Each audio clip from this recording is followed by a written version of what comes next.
Hi, everyone. The research that my students and I are working on is trying to understand and reduce the user burdens associated with computing health and education.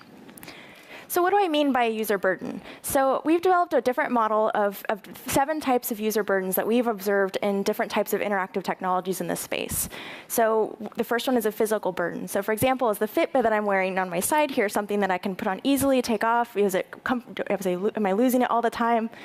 Privacy burden, so is it collecting data on me that I might not want to share with people, like the fact that I went out dancing at 2 a.m. maybe gets logged to people online.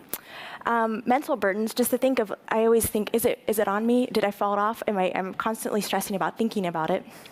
The access burden, so if I had a disability, perhaps I might not be able to know whether or not I could read the display or access the information online.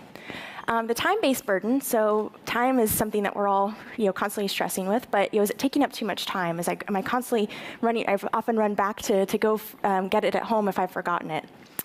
Also the emotional burden. So if I see that I've got a 10,000 step count throughout the day and I haven't met that, I may be really sad, or maybe I'm trying to reach a goal of getting more activity throughout the day, and I really get stressed about not being able to meet that. And then finally, there's financial burdens that these types of technologies can place on things. So for example, the Fitbit might cost anywhere from $50 to $150, which may be out of reach for people with limited financial means.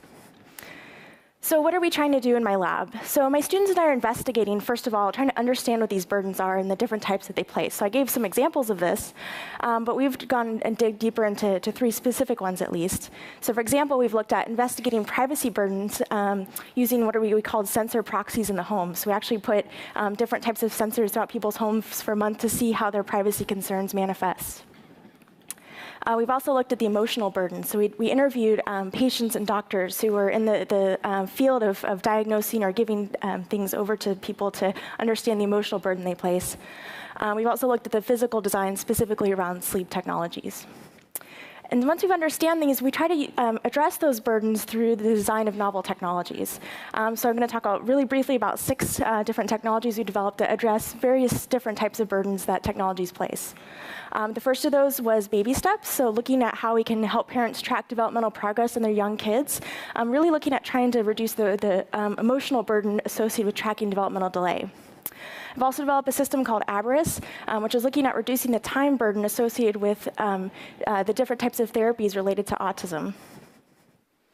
I've also worked for improving the access burdens for yoga fitness games. So a lot of the Connect-based games are using visuals to line up your body in line with it. But if you're visually impaired, you can't actually make that change, or you can't make that change or correction. So we've been looking at how you do that eyes-free. I've also worked on 3 different ones related to sleep. So Shut-Eye is an Android-based app that reminds you of the different things throughout the day about tracking your sleep. 2 other ones are helping with self-monitoring of sleep behaviors and helping identify sleep disruptors in the environment.